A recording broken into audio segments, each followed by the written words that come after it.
Assalamualaikum warahmatullahi wabarakatuh. Hai, perkenalkan nama saya Umi dari Muhammad dengan NIM 360141909. Saya berasal dari Universitas Negeri Semarang Prodi Pendidikan IPS. Pada audiobook ini, saya akan menjelaskan materi mengenai mobilitas sosial pada KD 3.3 Pembelajaran IPS kelas 8 SMP yang bersumber dari buku IPS Kementerian Pendidikan dan Kebudayaan. Melalui media audiobook ini diharapkan mampu mencapai tujuan pembelajaran. Adapun tujuan pembelajaran IPS pada materi mobilitas sosial meliputi 1. Siswa diharapkan mampu menjelaskan pengertian mobilitas sosial. 2. Siswa diharapkan mampu menyebutkan bentuk-bentuk mobilitas sosial.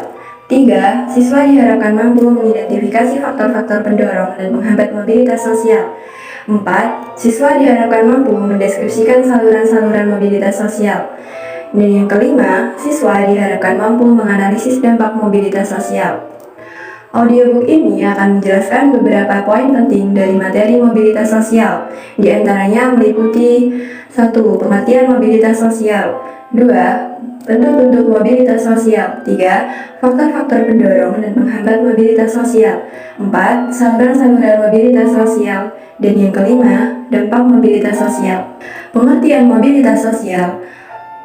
Mobilitas berasal dari bahasa Latin mobilis, yang berarti mudah dipindahkan atau banyak bergerak dari satu tempat ke tempat yang lain. Kata sosial pada istilah tersebut mengandung makna seseorang atau sekelompok warga dalam kelompok sosial. Mobilitas sosial adalah perpindahan posisi seseorang atau sekelompok orang dari lapisan yang satu ke lapisan yang lain. Seseorang yang mengalami perubahan kedudukan atau status sosial dari suatu lapisan ke lapisan lain, baik menjadi lebih tinggi maupun menjadi lebih rendah dari sebelumnya, atau hanya berpindah peran tanpa mengalami perubahan kedudukan, disebut dengan mobilitas sosial. Beberapa contoh lain mobilitas sosial dalam kehidupan masyarakat kita, misalnya seorang pensiunan pegawai rendahan salah satu departemen beralih pekerjaan menjadi seorang pengusaha dan berhasil dengan gemilang. Seorang anak pengusaha ingin mengikuti jejak ayahnya yang berhasil, lalu membuka usaha lain, namun gagal dan akhirnya jatuh miskin. Dalam mobilitas sosial, selain terjadi perubahan dari strata bawah ke strata atas, juga terjadi perubahan dari strata atas ke strata bawah. Mobilitas sosial tidak hanya dapat berupa pergerakan sosial ke atas, tetapi juga pergerakan sosial ke bawah.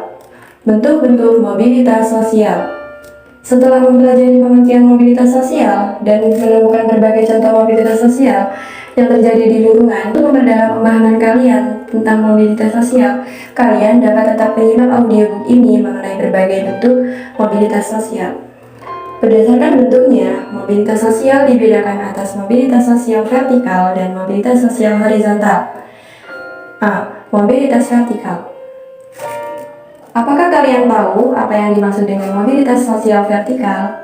Mobilitas sosial vertikal adalah perpindahan seseorang atau kelompok dari suatu kedudukan sosial ke kedudukan sosial yang lain yang tidak sederajat, baik pindah ke tingkat yang lebih tinggi atau social climbing maupun turun ke tingkat lebih rendah atau social cycling. 1. Mobilitas vertikal ke atas atau social climbing. Social climbing adalah mobilitas yang terjadi karena adanya peningkatan status atau kedudukan seseorang atau naiknya orang-orang berstatus sosial rendah ke status sosial yang lebih tinggi. Contohnya, seorang karyawan yang karena prestasinya dinilai baik, kemudian berhasil menduduki sebagai kepala bagian, manajer, bahkan direktur suatu perusahaan. Contoh lain misalnya, kemudian berhasil menduduki sebagai kepala bagian, manajer, bahkan direktur suatu perusahaan. 2. Mobilitas vertikal ke bawah atau social cycling. Social cycling merupakan proses penurunan status atau kedudukan seseorang. Proses social cycling seringkali menimbulkan gejolak kejiwaan bagi seseorang karena ada perubahan pada hak dan kewajibannya. Contohnya, seorang pegawai diturunkan pangkatnya karena melanggar aturan, sehingga ia menjadi pegawai biasa. Social cycling dapat terjadi karena berhalangan melaksanakan tugas, memasuki masa pensiun, turun jabatan, atau dipecat. Social cycling merupakan pergerakan atau perubahan status sosial dari atas ke bawah.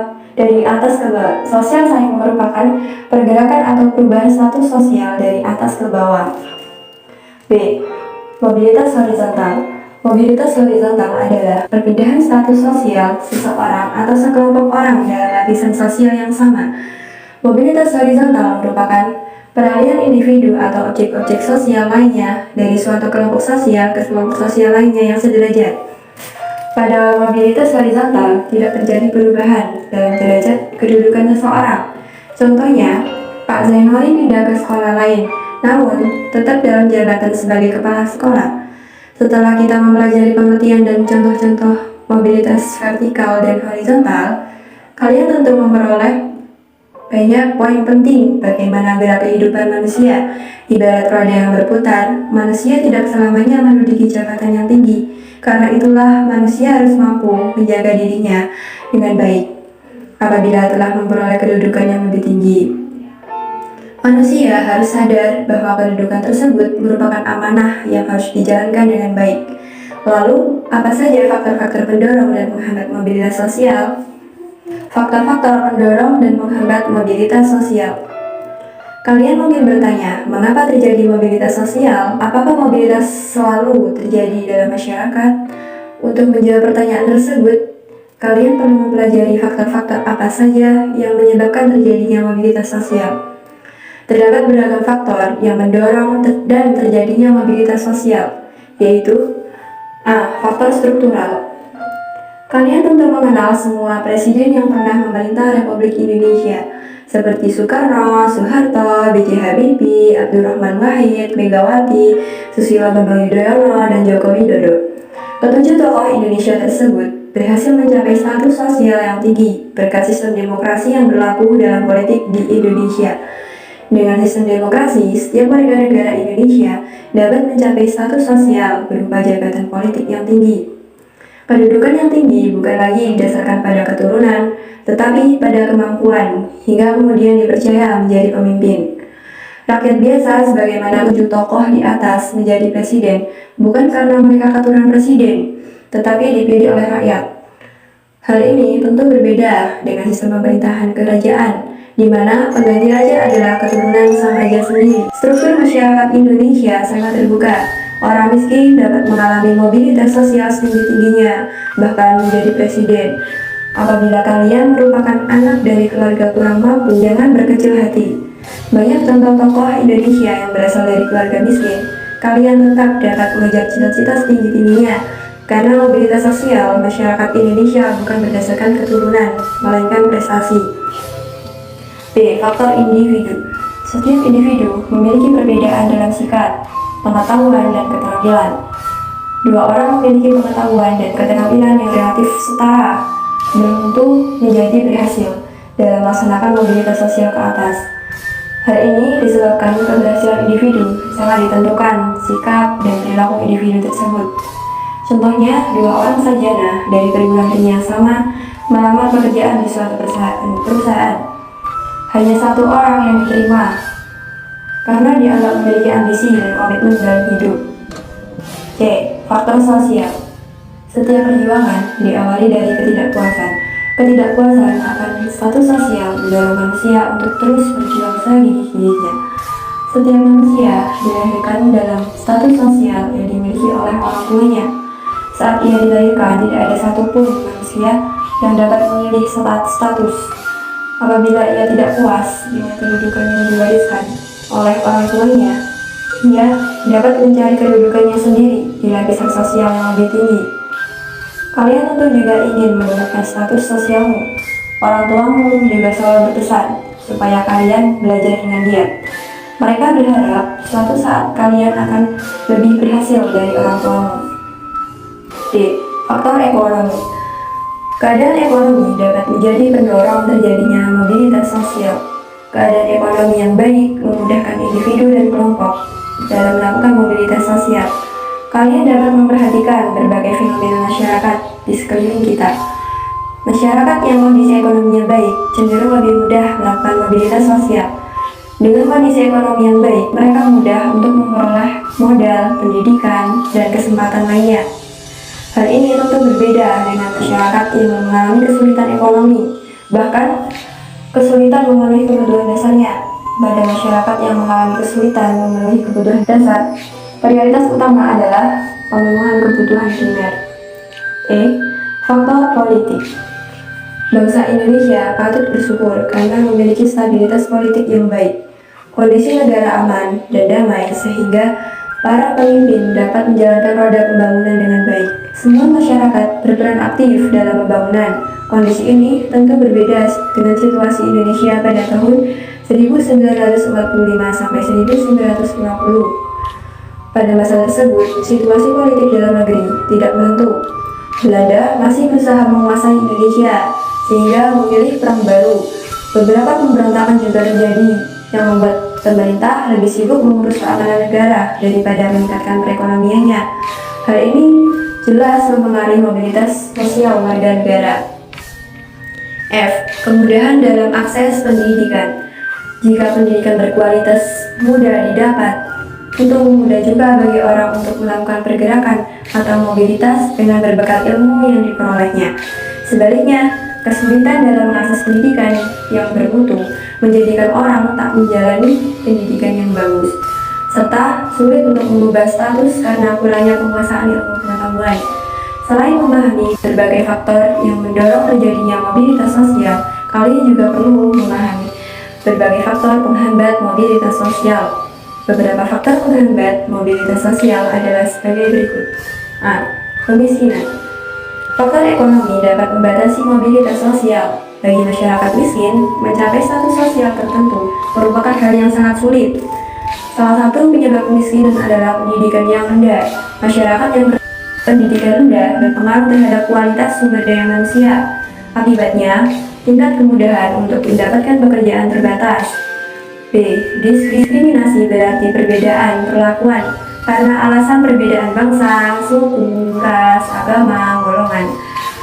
Pada masa penjajahan, terjadi diskriminasi pemerintah Hindia Belanda terhadap masyarakat keturunan Eropa dan masyarakat Indonesia. Dalam memperoleh pendidikan, masyarakat Indonesia disediakan sekolah yang kualitasnya berbeda dengan sekolah-sekolah untuk orang-orang Eropa. Hal ini tentu mempersulit mobilitas sosial rakyat Indonesia. Saluran-saluran mobilitas sosial. Kalian tentu berpikir bagaimana caranya agar mobilitas sosial itu terjadi. Setiap orang dapat mewujudkan mobilitas sosial di lingkungan atau instansi tempat ia sedang berkarya. Berikut ini merupakan contoh saluran-saluran mobilitas sosial. Pendidikan. Pendidikan merupakan saluran bagi mobilitas vertikal yang sering digunakan. Karena melalui pendidikan, orang dapat mengubah statusnya. Lembaga-lembaga pendidikan pada umumnya merupakan saluran yang konkret dari mobilitas vertikal ke atas, bahkan dianggap sebagai sosial elevator atau perangkat yang mengangkat seseorang dari kedudukan yang rendah ke kedudukan yang lebih tinggi. Pendidikan memberi kesempatan pada setiap orang untuk mendapatkan kedudukan yang lebih tinggi. Contohnya, seorang anak dari keluarga miskin mengenyam sekolah sampai jenjang perguruan tinggi.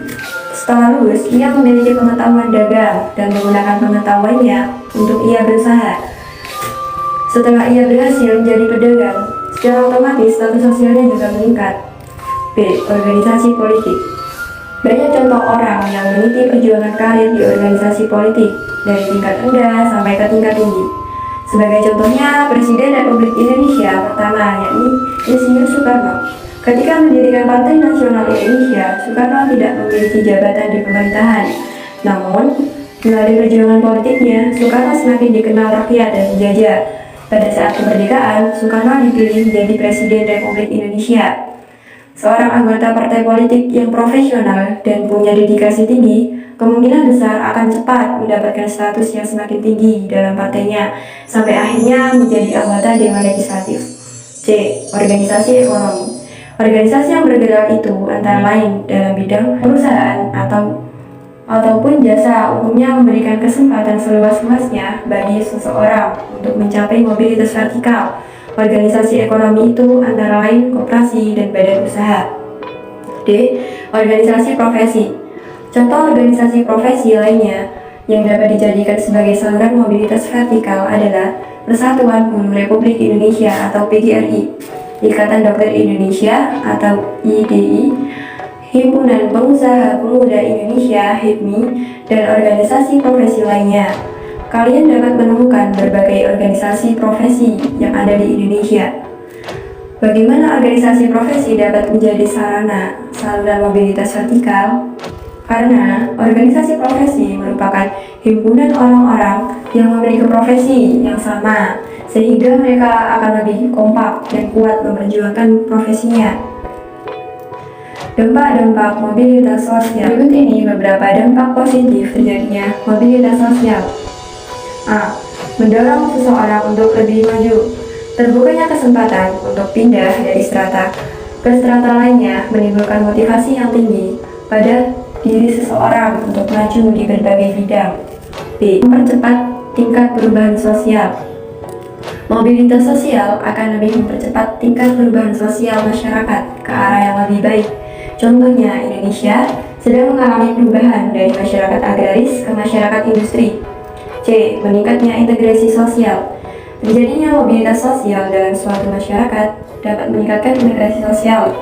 Contohnya, ia akan menyesuaikan diri dengan gaya hidup, nilai-nilai, dan norma-norma yang dianut oleh kelompok orang dengan status sosial yang baru, sehingga tercipta integrasi sosial. Kalian telah memahami dampak positif terjadinya mobilitas sosial. Tentu kalian berpikir bahwa mobilitas sosial juga membawa dampak negatif dalam kehidupan masyarakat. Berikut ini beberapa dampak negatif terjadinya mobilitas sosial. A. Terjadinya konflik. Mobilitas sosial merupakan salah satu perjuangan manusia dan kelompok sosial untuk mencapai posisi sosial yang semakin tinggi. Dalam hal ini sangat wajar karena kalau kemudian timbul persaingan yang kerap juga memicu konflik. Dalam perjalanan kehidupan manusia, persaingan tidak dapat dihindarkan. Persaingan selalu muncul dengan berbagai kategorinya. Bahkan, persaingan bisa menjelma menjadi konflik. Contohnya, perjuangan karyawan bawahan di suatu perusahaan untuk mencapai kedudukan yang lebih tinggi akan menghadapi persaingan dari karyawan lain. Bahkan, dapat pula berhadapan dengan atasan yang takut kedudukannya digeser. B. Gangguan psikologis. Seseorang yang memiliki jabatan kadang khawatir kehilangan jabatan. Bahkan, pada saat jabatan yang dimiliki sudah lepas, kadang ia rela melepaskan jabatan tersebut. Bahkan, orang yang setelah kehilangan jabatan, baik karena diganti maupun karena sudah selesai masa tugasnya atau pensiun, menjadi mudah gelisah. Individu yang mengalami keadaan seperti ini termasuk mengalami gangguan psikologis. Hal tersebut akan membahayakan diri sendiri karena stres yang berkepanjangan akan melahirkan berbagai penyakit psikis dan fisik lainnya. Contohnya darah tinggi, asam lambung, insomnia. Itu merupakan penyakit yang salah satunya disebabkan oleh gangguan psikologis. Cukup sekian penjelasan dari saya, kurang lebihnya mohon maaf. Semoga bermanfaat bagi semuanya.